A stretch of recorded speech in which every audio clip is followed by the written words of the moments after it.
Welcome back, crypto family. This is video 5, episode 5 of XRP before 10K 10 Life Edition. Man,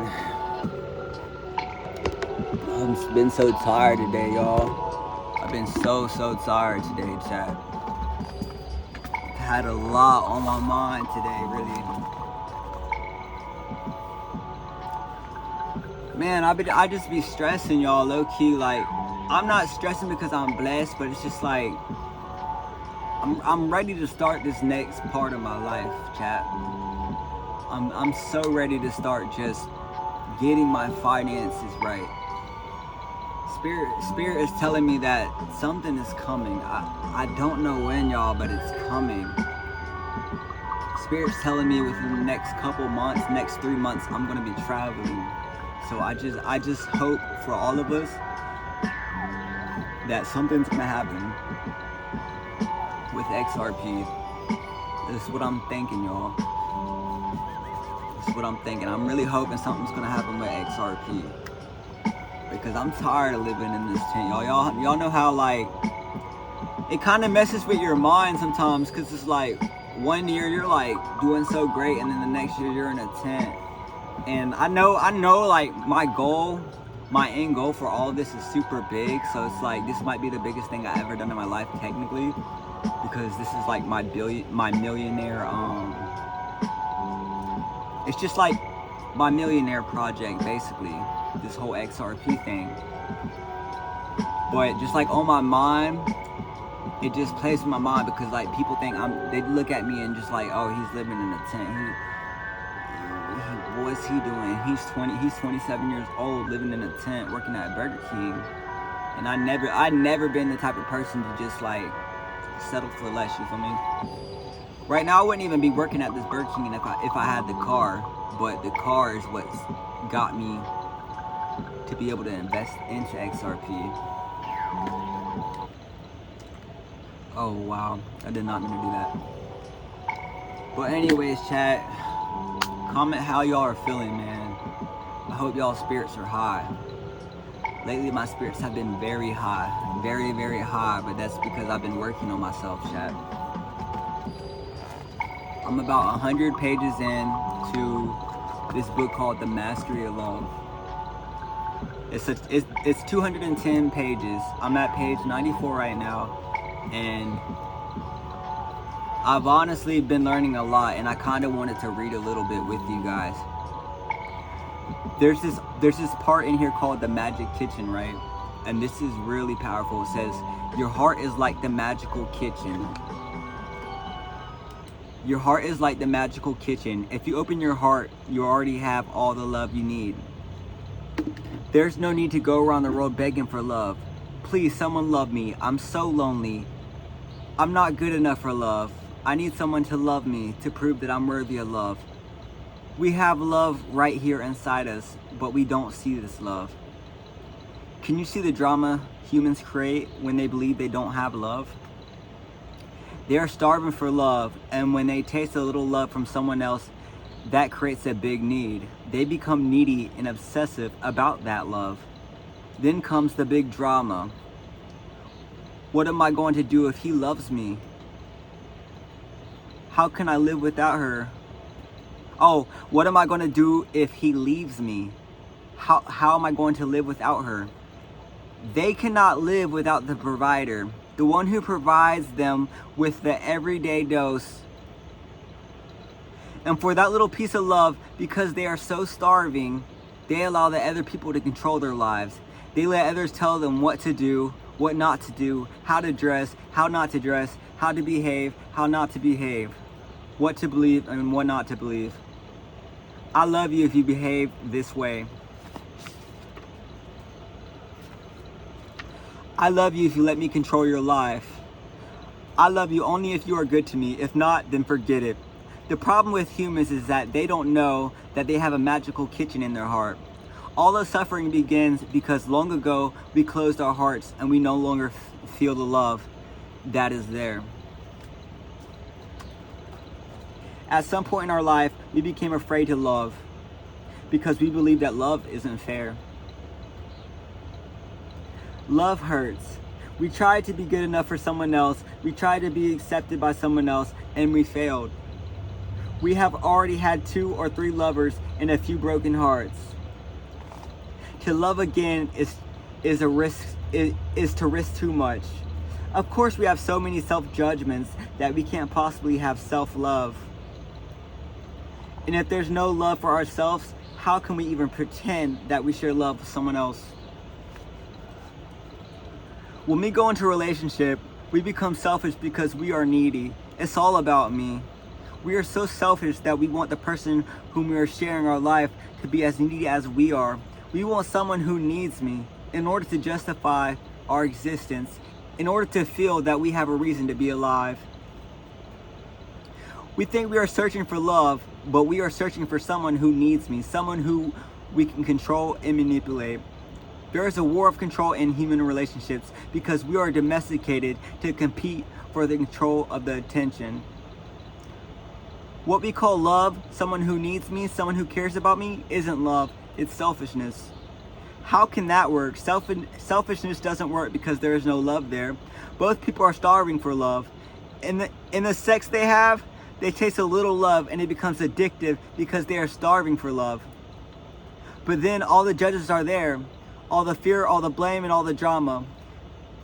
Then we search for evidence on love and sex. So many books are written about it, and about all these books could be called How to Be Sexually Selfish. The intent is good, but where's the love? They are not about learning to love. There's nothing to learn about love. Everything is already there in our genes, in our nature. We don't have to learn anything except we invent in this world of illusion. Wait, let me go back. We don't have to learn anything except what we invent in this world of illusion.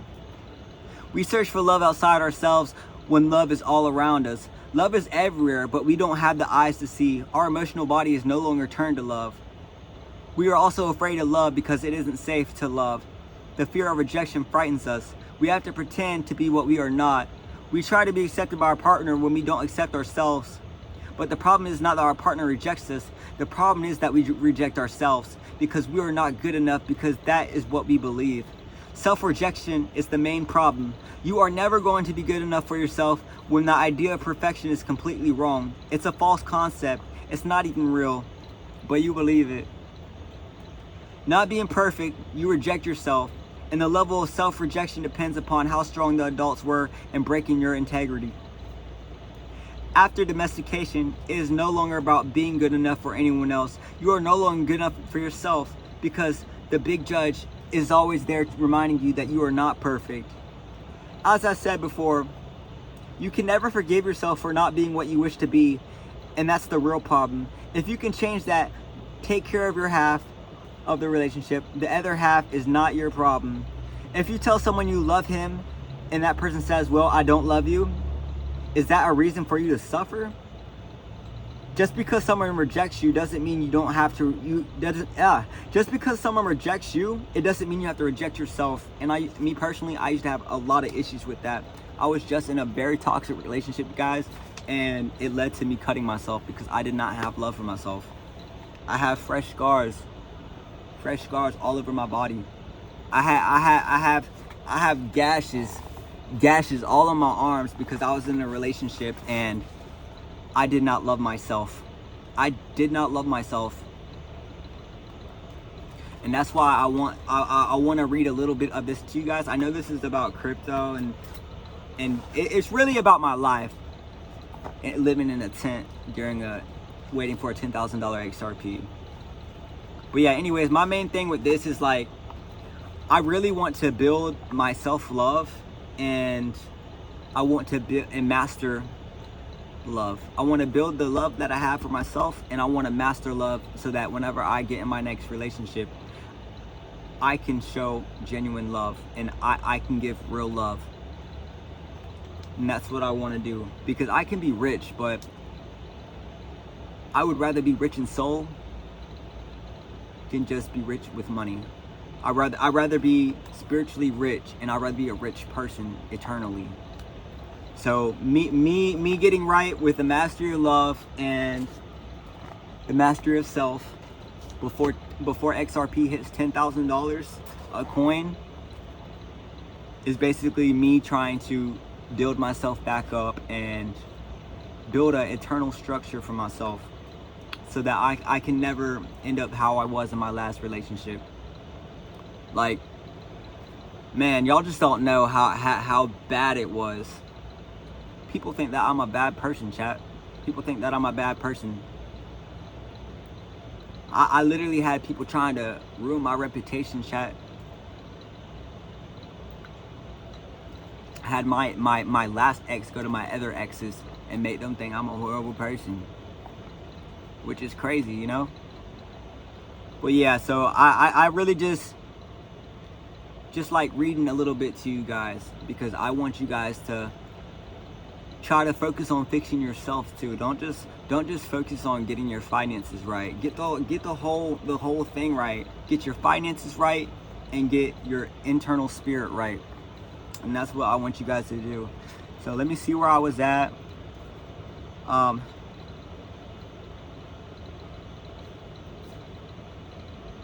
Okay, that you are not.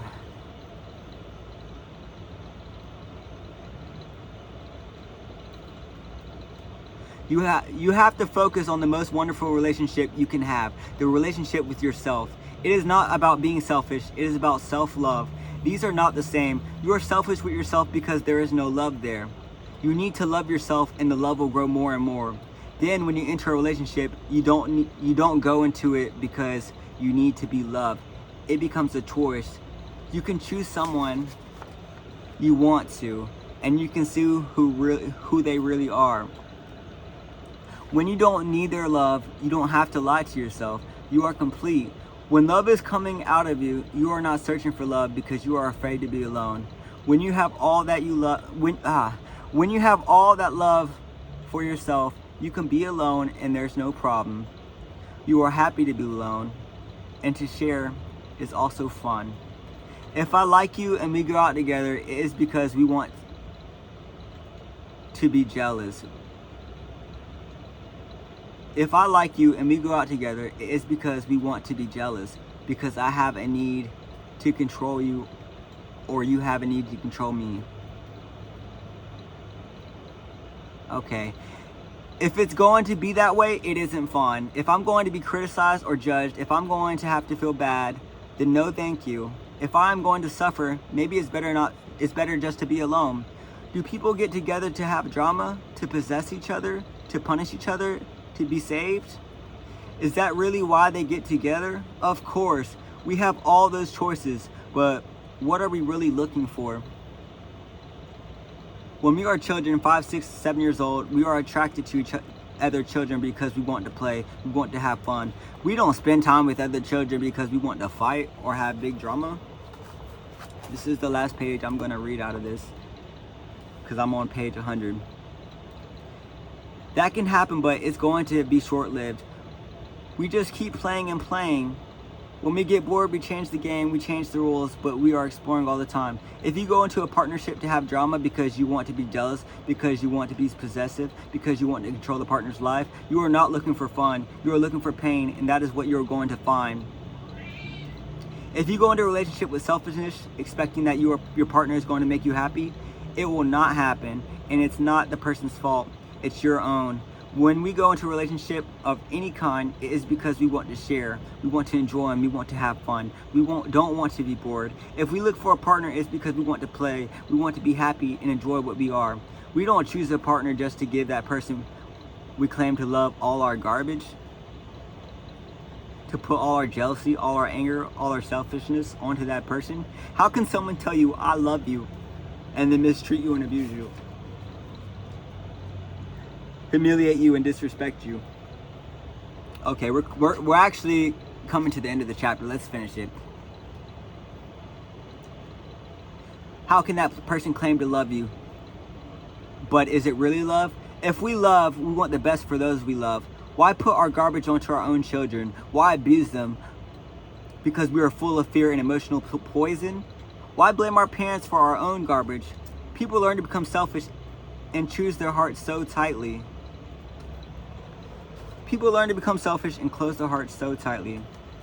They are starving for love, not knowing that the heart is a magical kitchen. Your heart is a magical kitchen. Open your heart, open your magical kitchen, and refuse to walk around the world begging for love. If your heart is all the love you need, your heart can create any amount of love, not just for yourself, but for the whole world. You can give your love with no conditions. You can be generous with your love because you have a magical kitchen in your heart. Then all those starving people who believe the heart is closed will always want to be near you for your love. What makes you happy is love coming out of you. And if you are generous with your love, everyone is going to love you. You are never going to be alone if you are generous. If you are selfish, you are always going to be alone, and there is no one to blame but you. Your generosity will open all the doors, not your selfishness. Selfishness comes from poverty in the heart, from the belief that love is not abundant. We become selfish when we believe that maybe tomorrow we won't have any pizza. But when we know that our heart is a magical kitchen, we are always generous, and our love is completely unconditional. So basically with this book, what this episode was talking about is, imagine like you have a magical kitchen in your heart, right? And that magical kitchen makes pizza. And your heart can make unlimited pizza. If someone came up to your door and was like, hey, and mind you, you have this whole kitchen, right? Imagine someone came up to you and said, hey, I got this pizza and I'll give it to you as long as you let me control you. Are you going to accept that? No. You have your own kitchen. Why would you accept less, you know, in the end, to let someone control you? And that's the same thing with this book it's talking about. If you have love in your heart, if someone comes up to you and offers you love, but you have to let them control you, you're not going to let them. And that's why it's important to have love in your heart and love yourself. And I'm sorry guys, it's kind of hard to read with like these two different color lights because I'm like dyslexic, so like the words kind of, you know. But I just wanted to read that to you guys because I want you guys to get right with your hearts before XRP takes off. I don't want someone taking advantage of you guys. I don't want you guys to go through that. It's very tough. It's very hard. Like, just imagine someone taking advantage of you so long that you honestly forgot who you were. And as soon as you got away from that person, you just sprung back and realized your true identity. That's kind of what I'm going through right now. The person who I was with last made me feel like a monster. Told everybody I was a monster when I never was a monster. I've always been this sweet person trying to build and trying to fix myself. But yeah, so if you guys are having issues with self-love, and if you're trying to realize like, hey, am I in a bad relationship, etc., check this book out. Don Miguel Ruiz, The Mastery of Love. Honestly, I had this book when I was in a toxic relationship, and I just still wasn't seeing it, man. I just don't know. I was just so blind. Like, I understood what he was saying, but I was just so blinded by like me trying to love someone that didn't love me, that I just didn't see it. And this time around, before I get in a relationship again, I'm trying to heal myself, and I'm trying to find myself and basically just rebuild the love that I didn't have in my heart. But anyways, y'all, I just really hope you guys realize that this opportunity is from God. This opportunity with XRP is from the divine. Don't ruin this. Don't waste this opportunity on people that don't love you or people that were not there in your corner before this situation came about. Because all you're gonna get is pain in the end. If you're around people that are around you for the wrong reasons, they're not gonna be around you when you need them for the right. So yeah, I probably am gonna extend this episode a little longer though, probably 30 minutes, because I did read a little bit longer than I wanted to. But man, this is so good. It's been helping me so much.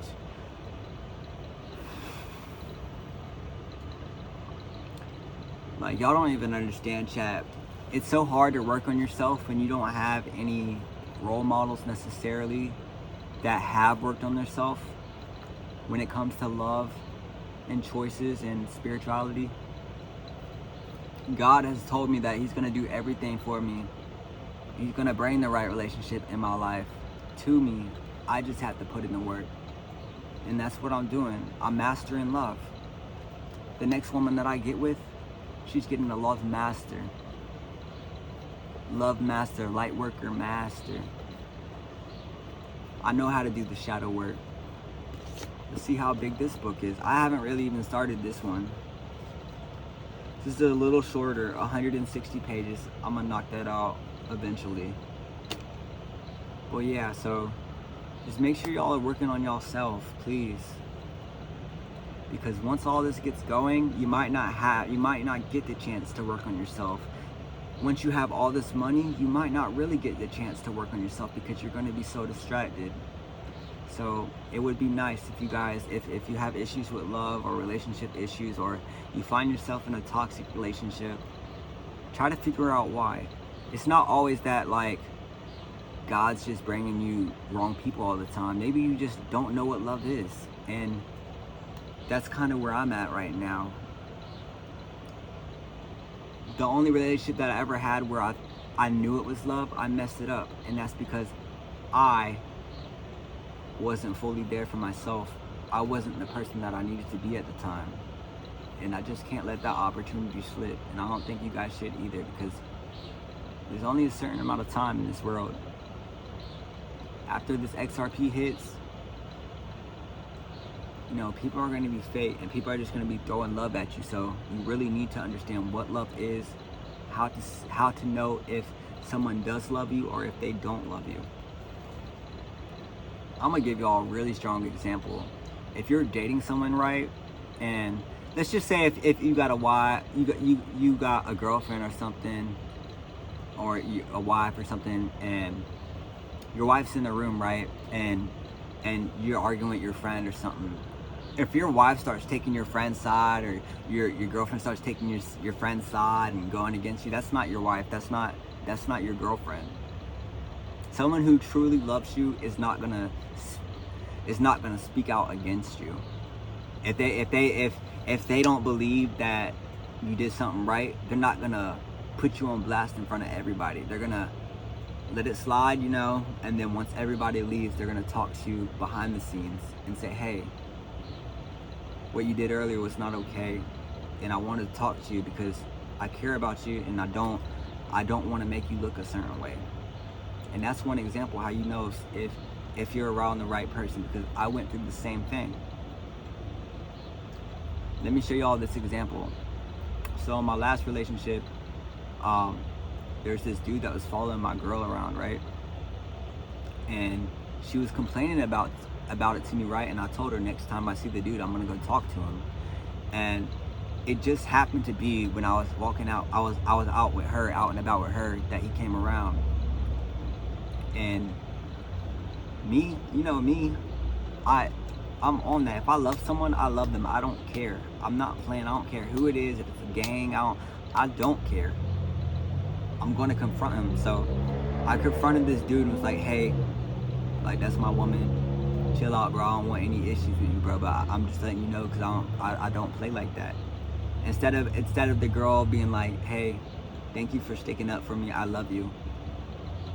This girl was literally walking with me, chat. Literally walking with me. I went to go confront this person. And when I did it right next to her, the girl that was right next to me, I was dating at the time, looked at me. She said, you're so weird. Walked away, ran down the street to my apartment, right? And I'm still talking to this guy because, you know, like, the situation was, I didn't want to, you know, run after her, because I don't know, the way I was pressing him, chat. So I'm not gonna turn around and get knocked out. So I'm still talking, chatting it up. It all got handled, right? It all got handled. But she said to me, she said, you're so weird. And she walked down the street and ran back to my apartment. I got done talking to him because I'm a grown ass man. And then when I looked behind, she was nowhere to be found. So, you know, I'm kind of like torn. I'm like, damn, I'm over here trying to stick up for you and do you right, and you're calling me weird and acting like I'm just an idiot for sticking up for you. And the crazy part about all this shit is, chat, this same dude, apparently she complimented his outfit. Like, a week or two before this situation happened, and I was like, why are you complimenting dudes' outfits? And she's like, well, it was just a great outfit. And I'm just like, okay. So that was red flag number one. But anyways, so yeah, after she runs away, chat, she runs away. This is in Hollywood, California, in like very poppin' area. So you know, I can't turn my back, you know, because who knows what could happen. I get stabbed in my neck turning my back. But anyways, I go back home and my mom's like, dude, like what the fuck? Like, how could she just do me like that? I'm over here trying to stick up for her and she just turns her back on me. Guess what happens when I walk home? When I get up to the apartment that I'm paying for, she looks at me and she says, I fucking hate you. Go fucking kill yourself.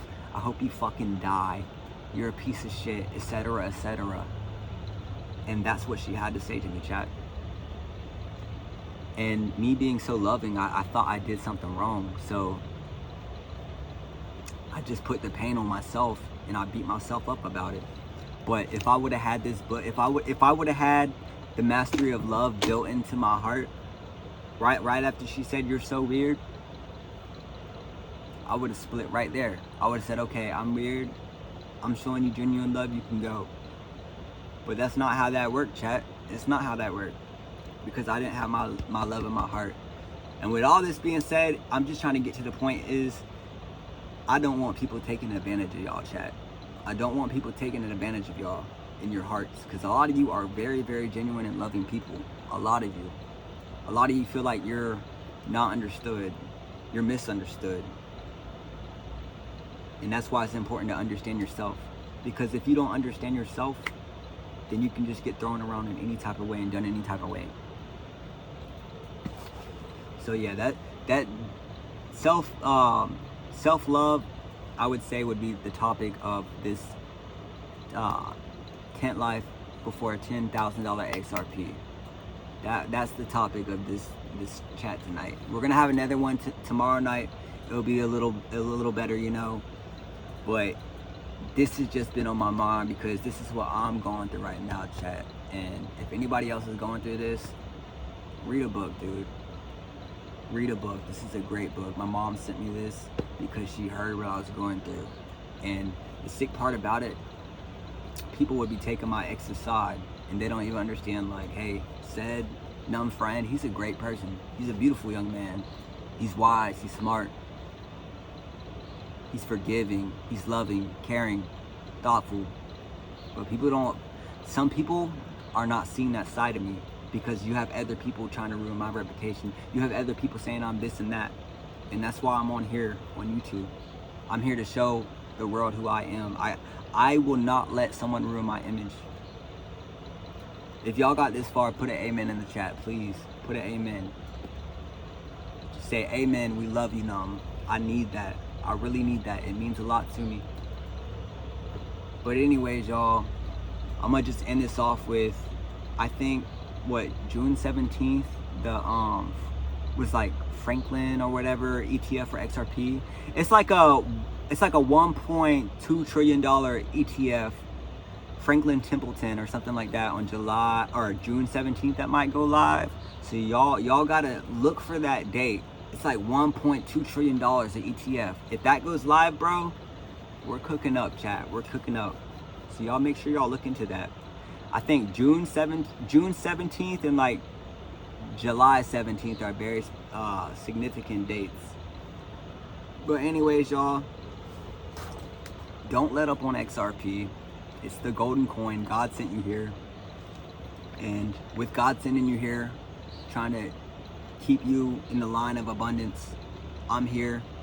I'm going to pray for y'all. God, please pray for my chat. Bring them abundance, love, and clarity in their life. Please block them from any demonic energy or anyone that's trying to put spells or anything on them, God, please.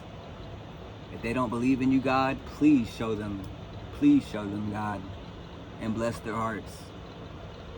I love y'all. Today is 6/6/2025, and this is officially over. This is tent life before a $10,000 XRP. Y'all like, y'all share, y'all fuck with me, blow my TikToks up, do whatever y'all have to do. Send your friends here. What we're going to be just doing is learning how to love ourselves, learning what love is, and learning why God is blessing us with abundance in an XRP. Goodbye, y'all.